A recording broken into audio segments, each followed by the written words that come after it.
Let's move on to the celebration of Susan's longtime leadership of our nonprofit. I've probably known Susan Moffett Thomas for considerably less time than most of you have, just 10 years. In 2004, myself, Tom, Dick Lohr, and Harry Goodman were researching a big, ugly, old machine found in a hedgerow behind the Mayola Dairy. We were pretty sure we had a priceless historical artifact, but we weren't certain exactly what it was. We called it the Mystery Machine. Dick said, let's take it to Susan Moffett Thomas to see what we should do next. This was my first experience with any kind of public service activity in New Bern, and I was concerned how we might be received with such a soft idea. Don't know what it is, but we think you might like it. Can't just any Tom, Dick, and Harry waltz into the Swiss Bear office with something like this. Dick said, don't worry, Susan doesn't suffer fools kindly, and if she doesn't like it, it'll be out on your ear. Well, she did like it. She liked it to the extent that she paved the way for its ultimate installation in Lawson Creek Park as a tribute to New Bern's long-time but somewhat forgotten shipbuilding history. It's also a tribute to Susan's persistence and tenacity in project management. Installation was on September 28, 2014, almost 10 years to the month from when the machine was identified, dismantled, and stored until funding could be found, coordination managed, and the necessary physical work completed. Next, we have some folks who have known and worked with Susan much longer than I have, and they would like to say a few words on this occasion. Bill Hartman, former city manager of New Bern, is the first of our 5 tribute speakers. Thank you. I'd like to say that this is a great honor to be able to stand here and talk about Susan without her interrupting me.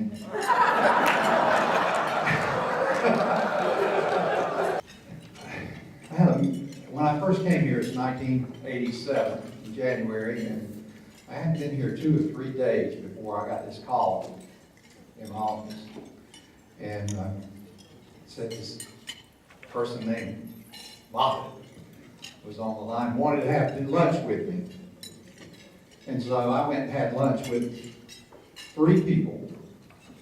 One was Harold Houghton, who was a wheeler dealer. If you ever met him, you know what we're talking about. The other was Dan DeBoe from Riverbend, who was the mayor of Riverbend at the time. Which I wondered why the mayor of Riverbend needed to be talking to me. But anyway, and then the other person was this Susan Moffett. And we sat around a table. I hadn't had to sit too long before I realized that these people were going to be a lot of trouble in my life. So, for the next 22 years, I served as city manager and as Susan's assistant. I didn't get paid for being Susan's assistant for 22 years, but it was quite an experience. I learned a lot. I remember I got a call from Susan. Bill, can I come by your office for a minute? I've got something I want to talk to you about. I said, okay, so she came. She had Baxter's clock, and she wanted to do it. I said, well, that's fine, but it's going to cost $25,000 to get this thing. Where are we going to get the money? Susan said, you just approved the project, I'll get the money. Sure enough, we got the project approved, and Susan came up with the money magically. He didn't pay for it. Okay. Next thing she did was, right after that, she called me. She said, Bill, this downtown looks really bad. We need to do something. I said, what do you want to do? She said, I want to put trees up and down this street down here. And I said, Susan, we haven't got any trees out there. We can't. It's going to cost money to do that. She said, if you approve the project, she said, I'll get the money. This is a county facility that we're in. But the reason that this facility exists, one of the main reasons, is because Susan and Steve Hicks and I were all in my office, and we were talking about possibilities for New Bern, and we started talking about a convention center. So we started talking about, well, maybe the city could build a convention center if we had the money. So we started then thinking, well, maybe we could get an extra tax on the occupancy, and we could pay for this building with it. So we thought we had a great idea. We thought we'd go to the county and we would talk to Mr. Bliss about it and see what we could do about getting this tax through. And then when we got there, then the county kind of thought that was a good idea, and they got behind it. And ultimately, this building came as a result of meeting with Susan, as so many other things in the downtown. She has character. She's an honest person. She doesn't have a personal agenda. Her agenda was New Bern. And it didn't matter who got the credit for whatever was done. She was interested in making sure that New Bern turned into the type of place that you see today, and it wasn't like this when she first started. She doesn't seek glory, but glory seeks her. Dr. Charlie Ashford grew up on Pollock Street in New Bern and retired after a long career as a thoracic and vascular surgeon here in town, as well as in Fort Bragg and Vietnam during his service. Charlie's been one of the community's, Swiss Bears and Susan's, most enthusiastic boosters. For example, he worked diligently with Susan and Swiss Bear to convince the City Board of Aldermen to fund the restoration of Council Bluff Green, which is considered to be the founding site of the town of New Bern in 1710. In my thinking, Swiss Bear and Susan are one and the same. I can't think of one without thinking of the other. So much has taken place in the Moffett years, over $200 million. If we look around, we can see. It's not the New Bern of my youth, but it's a great, happy, busy place once again. Mr. Troy Smith, Jr. is a practicing attorney and community activist extraordinaire. Notably, Troy and Susan worked together to advocate the ultimate construction of the $120 million Neuse River Bridge. Troy, can you come up here, please? When we're talking about Susan, has not been the executive director of Swiss Bear. She's led it. She's been a leader. Susan has produced results for our community beyond what any single leader has done, at least in my tenure in this community.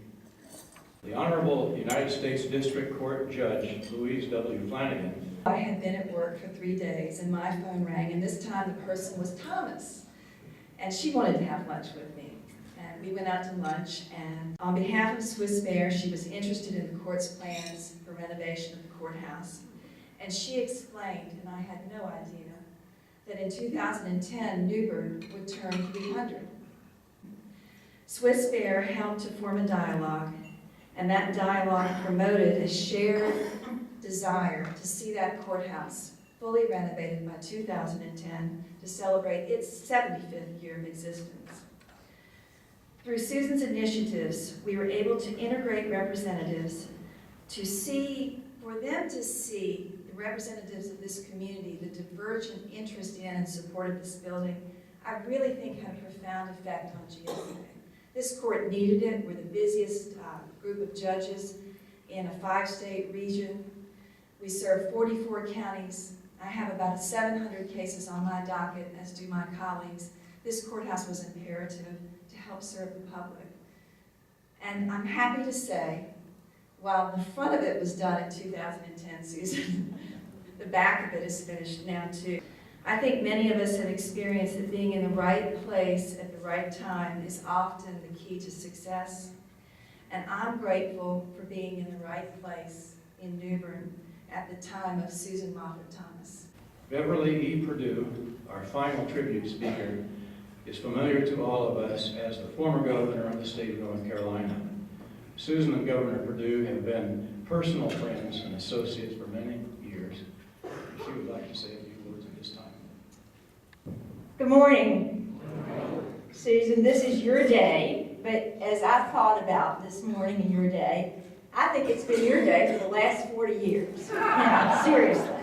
Y'all have heard about that phone call from Susan. You can't imagine how often it comes and how hard you're going to have to work after you take it, and that you finally get to the point where simply saying yes is much easier than saying no, because there's retribution to pay. And I want you to know that I count every day of the 40 years that I've been Susan Moffett Thomas's friend as a special day. And Bob and I would not have missed this day for anything in the world. As you all were getting your breakfast, I went up to John and I said, John, have you thought about what life's going to be the 1st of January? Now, y'all, you got to have some patience with this. This is change. And we all like innovation and disruption, but this family is going to be seriously disrupted. Well, John says, I guess those lazy days are over. But as I thought about the reason the partnership of John and Susan has been so wonderful and so marvelous for New Bern, is because they both love New Bern. They love History Troy. They love preservation, Dr. Charlie, the old New Bern and the new New Bern you described.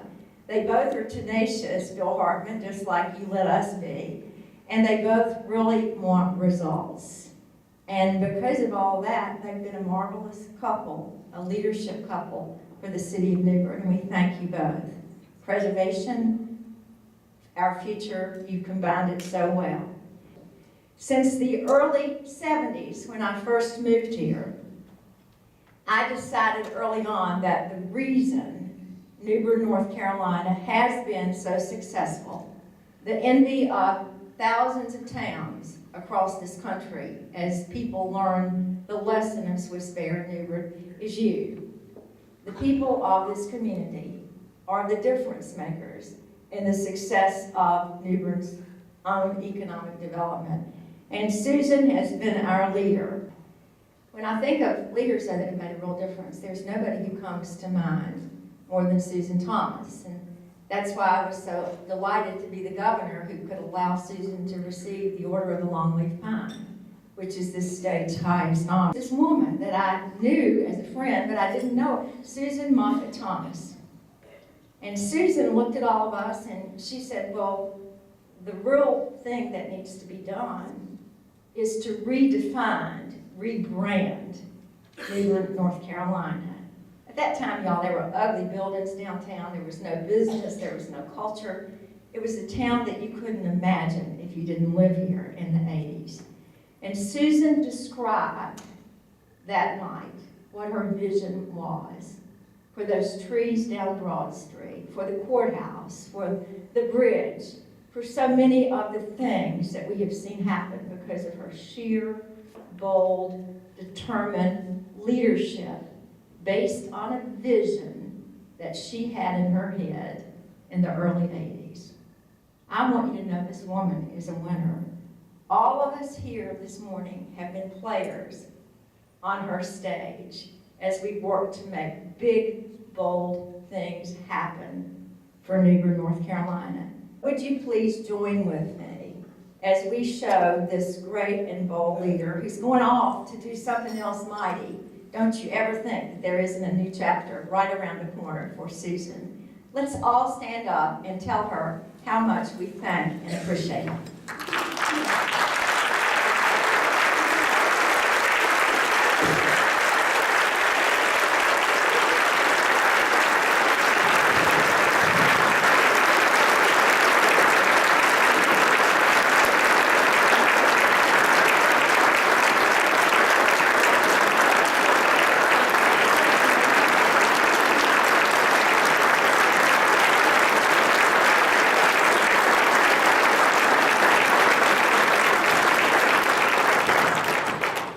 Thank you, Governor. That expression, shock and awe, I think is quite appropriate for right now.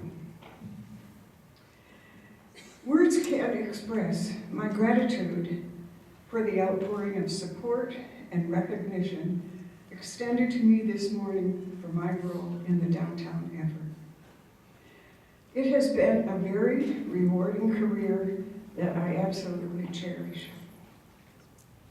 When I was growing up, I loved to read biographies and autobiographies of people who had made a difference. Strong leaders, inventors, scientists. As a child and as an adult, I had an inner passion that I too wanted to make a real contribution to the greater good of the community.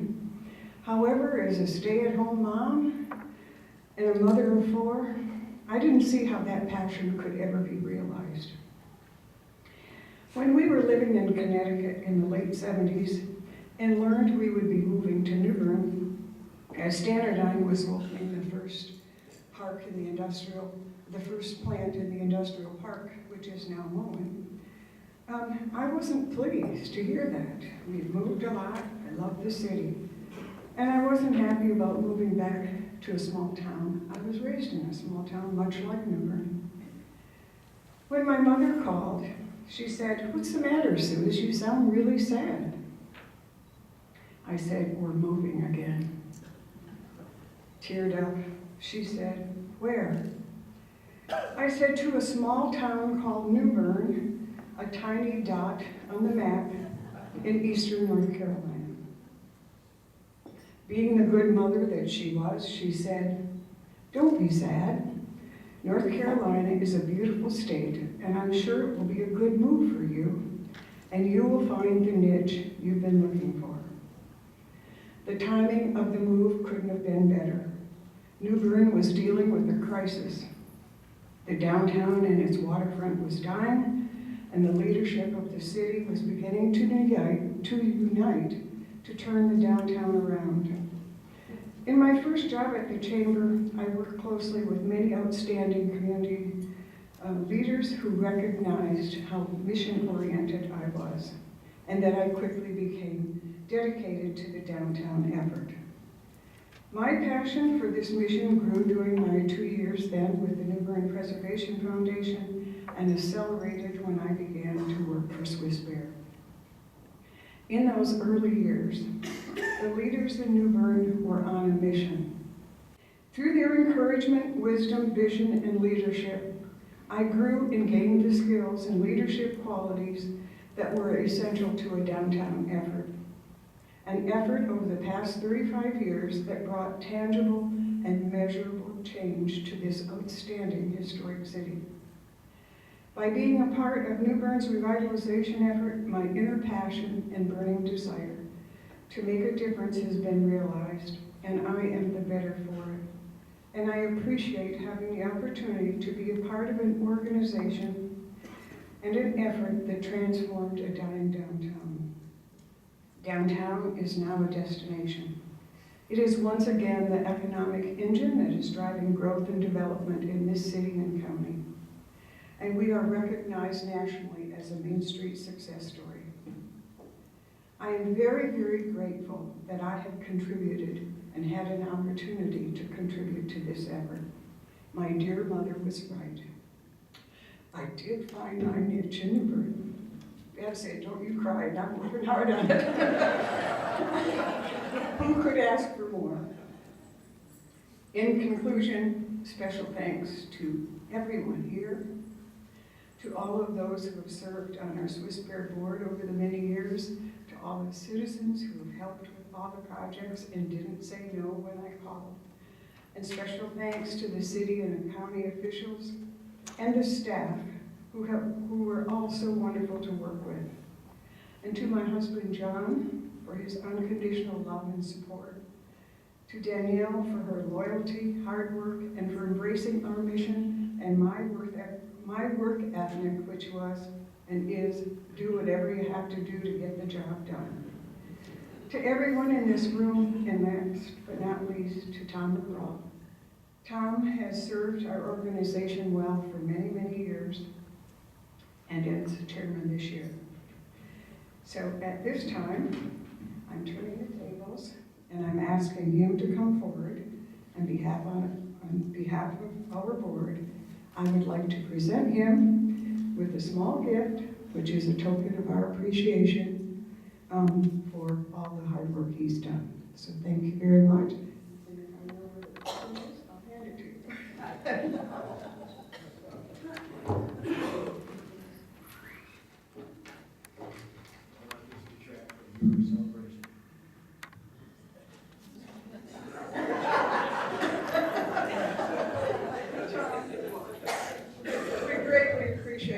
I love all you guys. I just can't end on any other note than saying how much I appreciate all this. I appreciate Tom. I appreciate everybody here.